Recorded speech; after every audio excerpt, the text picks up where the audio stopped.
Hi friends, நம்ம வீட்ல பரங்கிக்காய், அதாவது மஞ்ச பூசணிக்காய் அப்படின்னு சொல்ற காய் வந்து கொடி படர விட்டுருந்தோம்.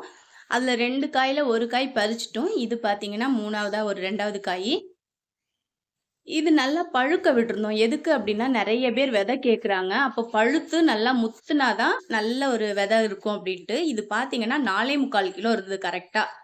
அதே மாதிரி இந்த மேல தண்டு இருக்கு இல்லையா? அத ஏன் விட்டு வெட்டியிருக்கோம் அப்டின்னா, இந்த மாரி விட்டு வெட்டுனோம் அப்டின்னா, 1 மாசம், 2 மாசம் இல்ல 6 மாசம் கூட நம்ம பதப்படுத்தி வச்சுக்கலாம். அந்த காய அப்படியே வச்சிருந்தா அது கெட்டு போகாது. தேவைக்கு யூஸ் பண்ணிக்கலாம். இது பார்க்கறதுக்கு ஈஸியா கட் பண்ண மாரி இருந்தா கூட, பயங்கர கஷ்டமா இருந்ததுங்க. ரொம்ப ஒரு கஷ்டப்பட்டு கட் பண்ணி தான் எடுத்தோம். உள்ள பாருங்களேன் எப்படி ஒரு கலர்ன்னு. ஆரஞ்சு கலரும் இல்லாம, எல்லோ கலரும் இல்லாம செம்ம சூப்பரான கலரு. விதைங்களோட சைஸுமே அவ்ளோ அவ்ளோ பெரிய விதையா இருந்தது. ஸோ இந்த விதை போட்டா கண்டிப்பா நல்ல ஒரு செடி குரோத் இருக்கும். விளைச்சலும் நல்லா வரும்னு நம்புறேன்.